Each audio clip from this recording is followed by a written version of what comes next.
السلام علیکم ورحمۃ اللہ وبرکاتہ۔ الحمد للہ نحمده ونستعینه ونستغفره ونؤمن به ونتوکل علیہ ونعوذ باللہ من شرور انفسنا ومن سیئات اعمالنا، من يهده اللہ فلا مضل له ومن يضلل فلا هادی له، واشهد ان لا الہ الا اللہ واشهد ان محمدا عبده ورسولہ، اما بعد۔ دینی و اسلامی بھائیوں، مکتب دعویٰ ملز کی جانب سے جو ہمارا درس چلتا ہے، آج اسی سلسلے کو آگے بڑھاتے ہوئے پھر عقیدہ توحید کے تعلق سے کچھ باتیں بتانے کی کوشش کروں گا۔ اس سے پہلے کے درس میں نے توحید کے اقسام کو بیان کیا تھا، اور خاص طور سے ربوبیت کی قسم کو میں نے بتانے کی پوری کوشش کی تھی۔ چند نکات اس کے اندر رہ گئے تھے، اس نکات کو میں بیان کرنے کے بعد انشاءاللہ العزیز آج توحید کی دوسری قسم توحید الوہیت پر کچھ روشنی ڈالنے کی سعادت حاصل کروں گا۔ عزیز دوستو، جیسا کہ میں نے بتلایا تھا کہ توحید ربوبیت کے قائل مشرکین مکہ بھی تھے، اور جب بھی کوئی مصیبت، کوئی پریشانی آتی تھی تو اللہ کی طرف وہ رجوع کرتے تھے، اور اس پر میں کچھ سمجھانے کے لیے دلیلیں پیش کی تھیں کہ ظاہر سی بات ہے کہ ہر وہ چیز جس پر ذہن انسان کا اللہ تبارک و تعالیٰ کی طرف فوراً رجوع کر جاتا ہے، چاہے مسلمان کے علاوہ مشرک ہی کیوں نہ ہو۔ اور یہی وجہ ہے کہ مشرکین مکہ بھی جب کوئی مصیبت آتی تھی تو فوراً وہ رب کو پکار لیتے تھے۔ جب ان سے پوچھا جاتا تھا کہ تمہارا رب کون ہے تو وہ کہتے تھے اللہ۔ آئیے دوستو، ایک عقلی دلیل میں آپ حضرات کے سامنے پیش کرنے کی کوشش کر رہا ہوں کہ رب کے وجود پر عقلی دلیل کیسے ہم اور آپ کسی کو دے سکتے ہیں۔ ظاہر سی بات ہے کہ بہت سارے لوگ نقلی دلیل کو اگر نہ مانے، کہیں بھائی ہم تو مسلمان نہیں ہیں، ہم کافر ہیں، ہم نہیں جانتے ہیں، تو ان کو سمجھانے کے لیے ہمیں عقلی دلیل کی ضرورت پڑتی ہے۔ اور اسی سلسلے میں ایک واقعہ پیش کیا جاتا ہے جو کئی لوگوں کی طرف منسوب ہے۔ کہتے ہیں کہ ایک مرتبہ ایک متکلم سے، ایک فلسفی شخص سے امام ابو حنیفہ رحمۃ اللہ علیہ کا سابقہ پڑھا، اور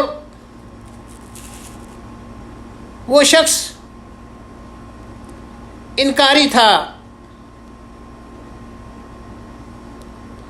امام ابو حنیفہ رحمۃ اللہ علیہ مناظرہ جب طے ہو گیا اور دونوں آمنے سامنے بیٹھے تو قبل اس کے کہ اصل موضوع کی طرف آئیں، امام ابو حنیفہ رحمۃ اللہ علیہ نے اپنے مد مقابل اس شخص سے کہا کہ میں تمہیں ایک واقعہ بتاتا ہوں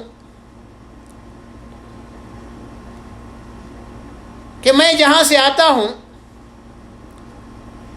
وہاں راستے میں ایک دریا پڑتا ہے، اور اس دریا کے اوپر جب میں آنے کے لیے تیار ہوا ادھر سے تو کوئی کشتی نہیں تھی۔ میں پریشان وہاں پر کھڑا تھا کہ آخر میں دریا کس طریقے سے عبور کر کے جاؤں۔ میں اسی کشمکش میں تھا، اور مجھے یہ اس بات کی پریشانی لاحق تھی کہ آج مناظرہ طے ہے، میرا مد مقابل میرا انتظار کر رہا ہوگا، اور مجھے پہنچنے میں تاخیر ہو رہی ہے۔ میں کس طریقے سے جلدی سے پہنچ جاؤں؟ اسی انتظار میں میں دریا کے کنارے کھڑا تھا کہ کیا دیکھتا ہوں کہ ایک لکڑی کا بوٹا آتا ہے اور وہی کٹنا شروع ہو جاتا ہے، یہاں تک کہ جب وہ کٹ کے تیار ہوتا ہے تو ایک کشتی بننا شروع ہو جاتی ہے۔ جس طریقے سے کشتی بنتی ہے، بنتے بنتے بڑی تیزی کے ساتھ وہ کشتی بن کے تیار ہو جاتی ہے۔ میں کھڑا ہو کر کے اس منظر کو دیکھتا رہتا ہوں، اپنے آپ یہ تمام کام ہوتا رہتا ہے، یہاں تک کہ کشتی تیار ہو جاتی ہے۔ اس کشتی کو دریا میں ڈالا جاتا ہے، اور پھر میں اللہ کا شکریہ ادا کرتا ہوں کہ چلو ایک کشتی تو تیار ہو گئی، اب میرے جانے کے لیے راستہ ہموار ہو گیا۔ اور اس کے بعد پھر میں اس کشتی کے اوپر بیٹھ کے دریا کے دوسرے کنارے چلا آتا ہوں۔ اسی لیے اپنے مد مقابل اس شخص کو بتایا کہ میرے آنے میں تھوڑی سی دیر ہو گئی ہے۔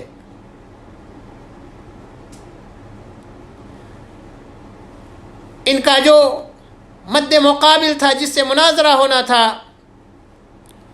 اس شخص نے کہا کیا یہ ممکن ہے کہ ایک دریا کے اندر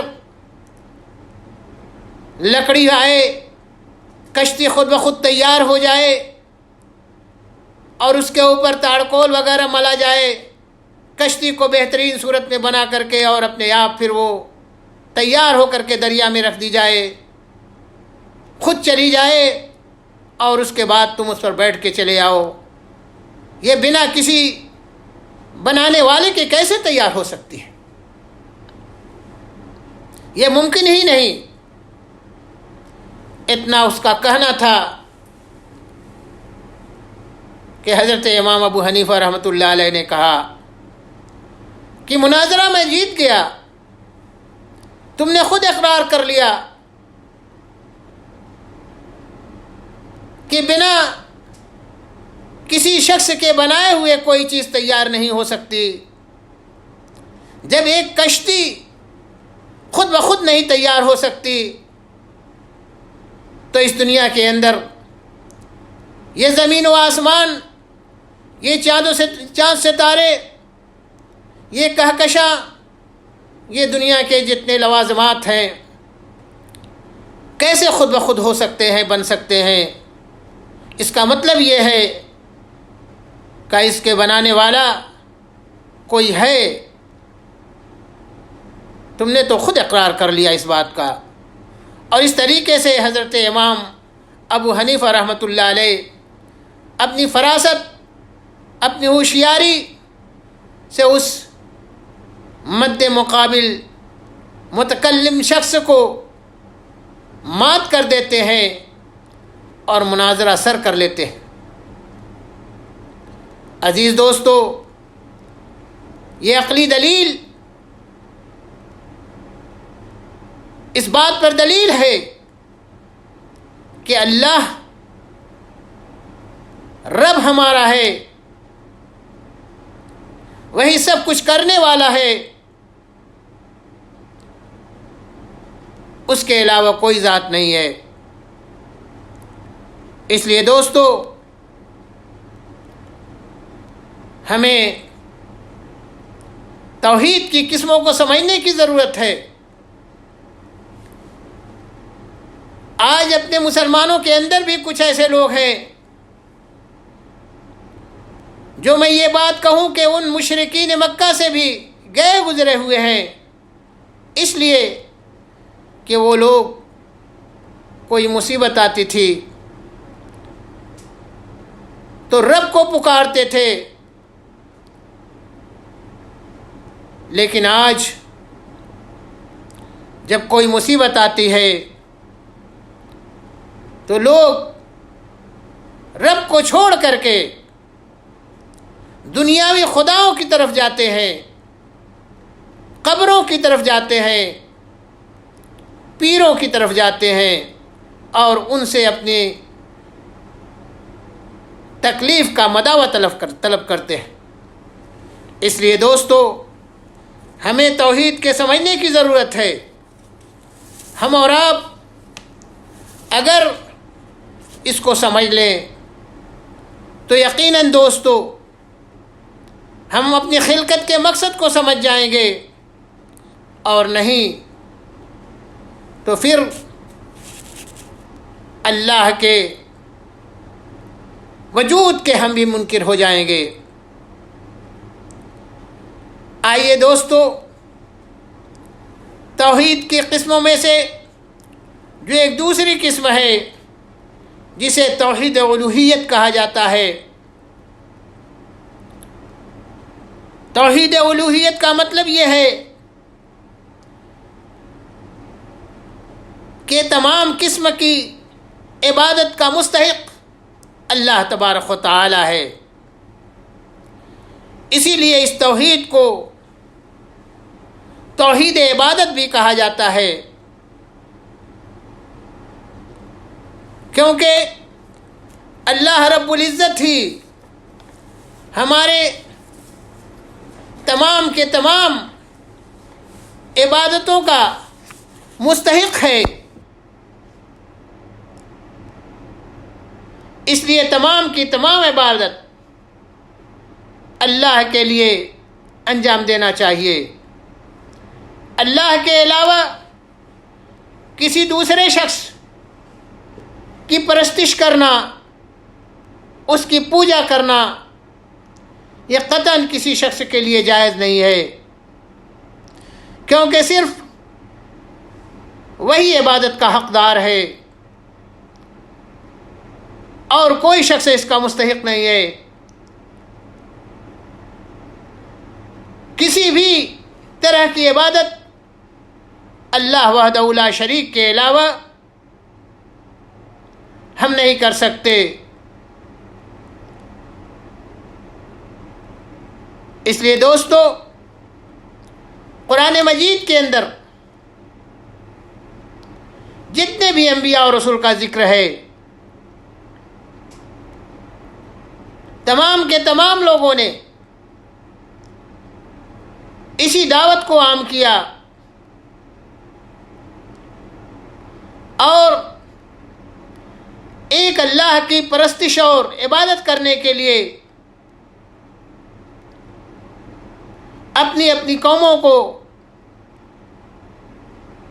یہ پیغام دیتے رہے کہ اللہ کے علاوہ کسی کی عبادت مت کرو، اللہ تبارک و تعالی ہی عبادت کا مستحق ہے۔ قرآن مجید کے اندر بہت ساری آیتیں موجود ہیں چاہے حضرت نوح علیہ السلام یا حضرت ہود، حضرت صالح، حضرت شعیب، حضرت موسیٰ و عیسیٰ اور آخری نبی محمد الرسول اللہ صلی اللہ علیہ وسلم، جتنے بھی توحید کو پہنچاتے رہے، اسی ربوبیت کے علاوہ الوہیت کو عام کرتے رہے کہ دیکھو الہ ایک ہے، عبادت کا مستحق صرف اللہ تبارک و تعالی ہے، اس کے علاوہ کسی کو عبادت کا، کسی کی عبادت کرنے کا کسی کو حق نہیں ہے۔ یہی دوستو پیغام تھا انبیاء اور رسول کا، جیسا کہ سورہ ہود کے اندر اللہ تبارک و تعالیٰ نے فرمایا وَلَقَدْ أَرْسَلْنَا نُوحًا إِلَىٰ قَوْمِهِ إِنِّي لَكُمْ نَذِيرٌ مُّبِينٌ،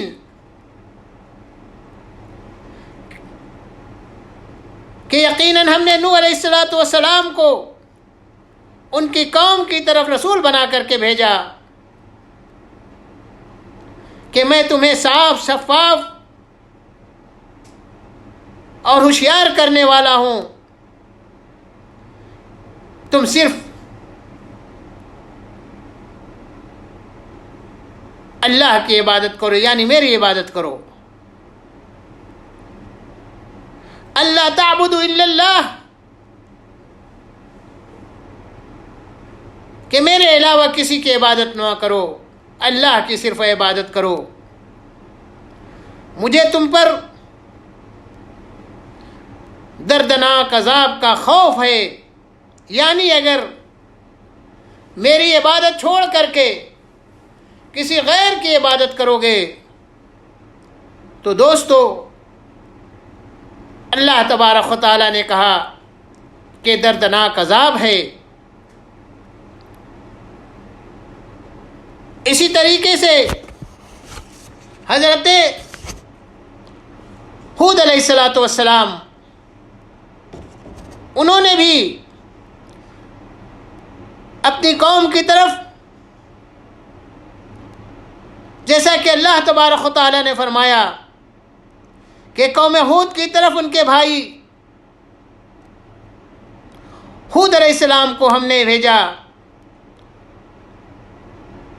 انہوں نے کہا کہ میرے قوم کے لوگوں اللہ کی عبادت کرو، اللہ کے علاوہ کسی کی عبادت مت کرو۔ اس آیت کریمہ کے اندر جس کا ترجمہ میں نے ابھی پڑھا کہ ہود علیہ السلام نے بھی اپنی قوم کو ایک اللہ کی عبادت کا پیغام پہنچایا، اس کے علاوہ کسی دوسرے معبود کی عبادت نہیں ہونی چاہیے۔ اسی طریقے سے حضرت صالح علیہ السلام کے بارے میں خبر دیتے ہوئے اللہ تبارک و تعالیٰ نے فرمایا وَإِلَىٰ ثَمُودَ أَخَاهُمْ صَالِحًا قَالَ يَا قَوْمِ اعبدوا اللَّهَ مَا لَكُم مِّنْ إِلَٰهٍ غَيْرُهُ، فرمایا کہ قوم سمود کے لوگوں وَإِلَىٰ ثَمُودَ أَخَاهُمْ صَالِحًا، اور قوم سمود کی طرف ان کے بھائی صالح علیہ السلام کو بھیجا، اور انہوں نے کہا کہ اے میری قوم کے لوگوں، قال یا قوم اے میرے قوم کے لوگوں، اللہ کی عبادت کرو، وما لکم من الہ غیرہ، اور اس کے علاوہ تمہارا کوئی معبود نہیں ہے۔ ان تمام آیت کریمہ سے یہ بات ظاہر ہوتی ہے کہ عبادت کا مستحق اللہ تبارک و تعالی ہے، اور اسی پیغام کو تمام کے تمام انبیاء نے پہنچانے کی کوشش کی، اپنی اپنی قوم کو اسی پیغام کو پہنچایا، حتیٰ کہ حضرت شعیب علیہ السلام نے بھی یہ پیغام پہنچایا۔ انہوں نے بھی اپنی قوم سے کہا کہ اللہ کے علاوہ کسی کی پرستش اور پوجا مت کرو۔ اسی طریقے سے حضرت موسیٰ علیہ السلام، حضرت عیسیٰ علیہ السلام، اور آخر میں نبی کریم صلی اللہ علیہ وسلم، تمام کے تمام انبیاء اسی توحید الوہیت کو پہنچاتے رہے اور اسے عام کرتے رہے۔ حضرت موسیٰ علیہ السلام نے فرمایا، اللہ تبارک و تعالی فرماتے ہیں، قال فرعون وما رب العالمین، فرعون نے کہا رب العالمین کیا چیز ہے، یعنی کیا ہے؟ دیکھیے موسیٰ علیہ السلام نے کیا جواب دیا، فرمایا وہ آسمانوں اور زمین اور اس کے درمیان کی تمام چیزوں کا رب ہے، تم یہ پوچھتے ہو کہ وہ کیا ہے؟ بلکہ زمین و آسمان کے اندر جتنی چیزیں ہیں تمام کا وہ رب ہے، وہی خالق و مالک ہے۔ اگر تم یقین رکھنے والے ہو، ظاہر سی بات ہے کہ جب انسان کسی چیز پر یقین اور عزم مصمم رکھتا ہے تو اسے اس بات کو پہچاننے میں ذرا بھی دقت نہیں ہوتی۔ عزیز دوستو، اسی طریقے سے حضرت عیسیٰ علیہ السلام بھی اپنی قوم کو دعوت دیتے رہے اور فرمایا، قُلْ يَا أَهْلَ الْكِتَابِ تَعَالَوْا إِلَىٰ كَلِمَةٍ سَوَاءٍ بَيْنَنَا وَبَيْنَكُمْ أَلَّا نَعْبُدَ إِلَّا اللَّهَ وَلَا يُشْرِكُ بِهِ شَيْئًا۔ فرمایا حضرت محمد رسول اللہ صلی اللہ علیہ وسلم نے جن کی یہ دعوت تھی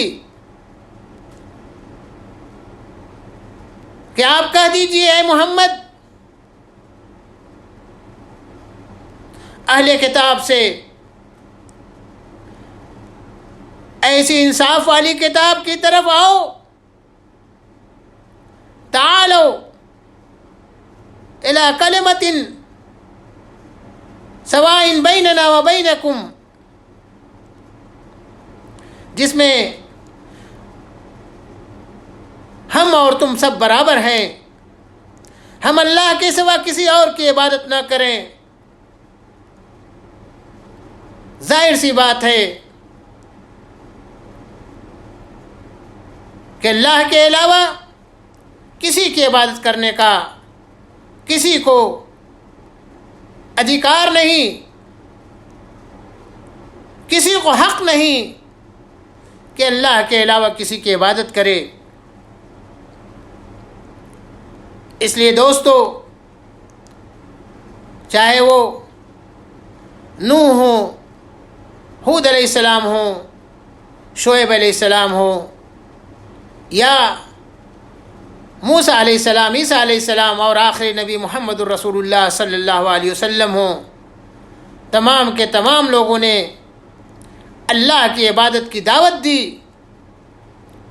اور جو شخص اللہ کی عبادت پر جمع رہا اور اللہ کی عبادت کرتا رہا، وہ شخص کامیاب رہا، اور وہ شخص اس دنیا کے اندر اللہ کے بتائے ہوئے طریقے کے مطابق صرف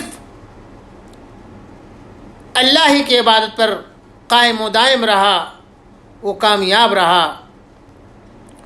اسی طریقے سے سورہ بقرہ کے اندر اللہ رب العزت نے ایک عام عبادت کا حکم دیا اور فرمایا یا ایھا الناس، یا ایھا الناس اعبدوا ربکم الذی خلقکم والذین من قبلکم لعلکم تتقون. کہ لوگو اعبدوا ربکم، کہ اپنے رب کی عبادت کرو،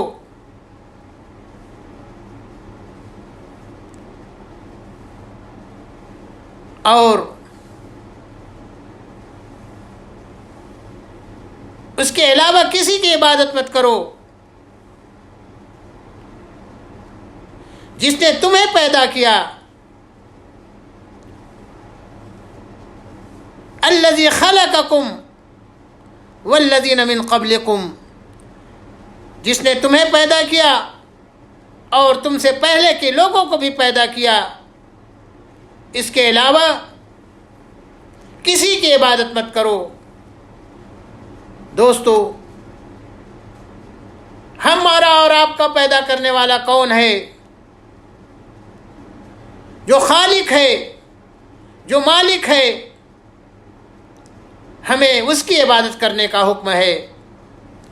اگر اس کے علاوہ کسی دوسری کی ہم اور آپ عبادت کریں گے تو یقیناً یہی شرک ہے.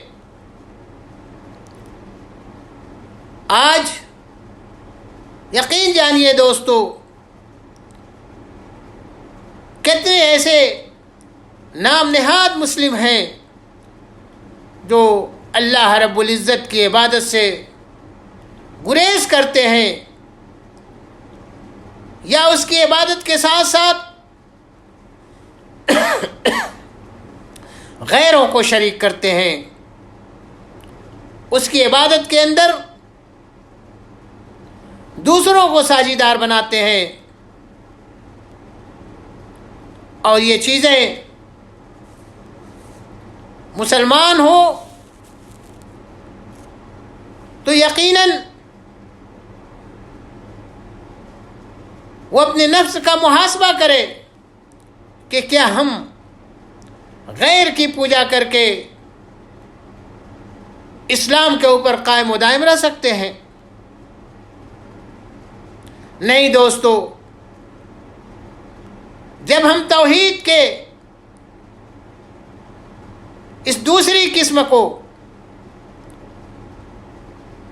جو الوہیت ہے، جس کے لیے عبادت خاص ہے، ہم اور آپ اگر اس کے علاوہ دوسرے کی عبادت کرتے ہیں تو دوستو ہمارے لیے یہ زیبا نہیں دیتا کہ اللہ تبارک و تعالی نے جس مقصد کے تحت ہمیں پیدا کیا ہے اس پر ہم اور آپ نہیں چلتے ہیں. ہماری خلقت کا مقصد کیا ہے کہ عبادت اللہ کی ہو، عبادت اللہ کے علاوہ کسی غیر کی نہ ہو، اللہ کے سامنے سر سجود ہوں. جو کچھ مانگنا ہو اللہ سے مانگیں، اس کے علاوہ کسی غیر سے نہیں۔ یہی چیزیں عزیز دوستو آج مسلمانوں کے اندر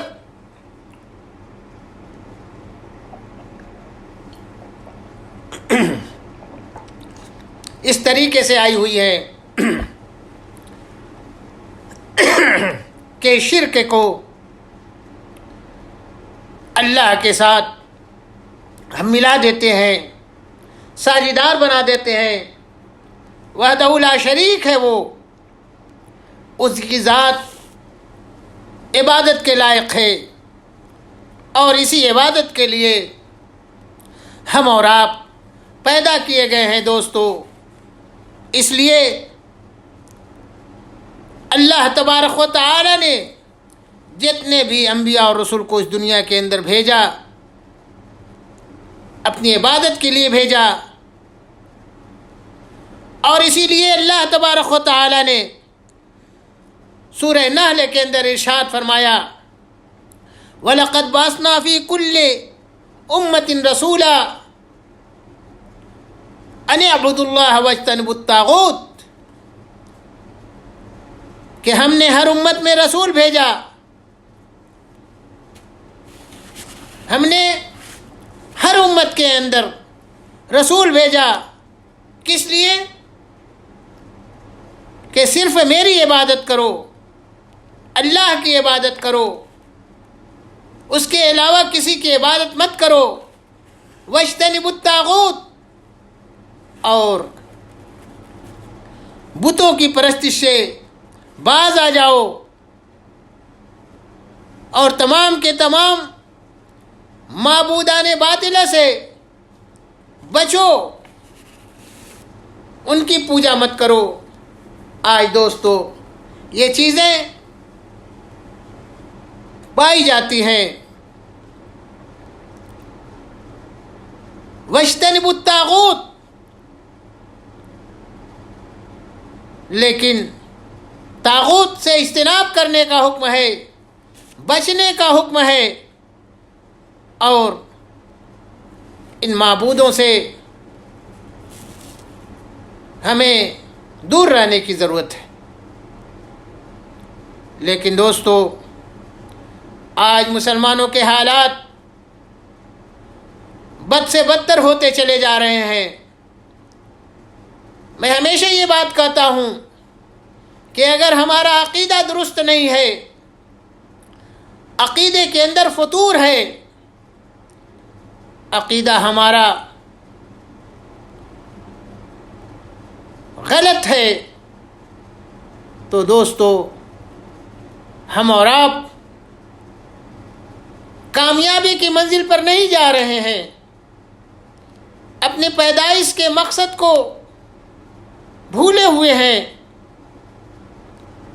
اور جب ہم اپنی پیدائش کے مقصد کو بھولے ہوئے ہیں تو دوستو کس طریقے سے ہم اور آپ کامیاب ہو سکتے ہیں؟ اور آخری نبی محمد الرسول اللہ صلی اللہ علیہ وسلم اس دنیا میں آخری رسول بنا کر کے بھیجے گئے، آخری پیغمبر آئے، اس کے بعد کوئی پیغمبر آنے والا نہیں۔ دعوت کو اپنی امت تک پہنچایا۔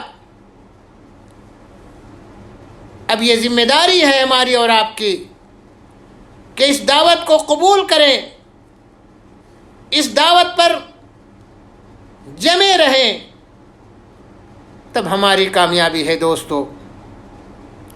اس لیے ضرورت اس بات کی ہے کہ ہم توحید کی اس قسم پر ایسے جم جائیں جیسے پتھر کی لکیر، ٹس سے مس نہ ہو، ورنہ ہمارا ایمان ضائع ہو جائے گا، ہمارے اعمال برباد ہو جائیں گے، ہم اور آپ اس دنیا میں بھی اور آخرت میں بھی کامیابی سے سرفراز نہیں ہو سکتے. اور اللہ رب العزت نے جن چیزوں کا ہم سے وعدہ لیا ہے، الست بربکم، اس میں ہم اور آپ کامیاب نہیں ہوں گے دوستو. اس لیے ضرورت اس بات کی ہے کہ اللہ کے ساتھ کسی کو شریک نہ کریں، عبادت اللہ تبارک و تعالیٰ کی کریں. کتنے ایسے لوگ ہیں جو عبادتوں میں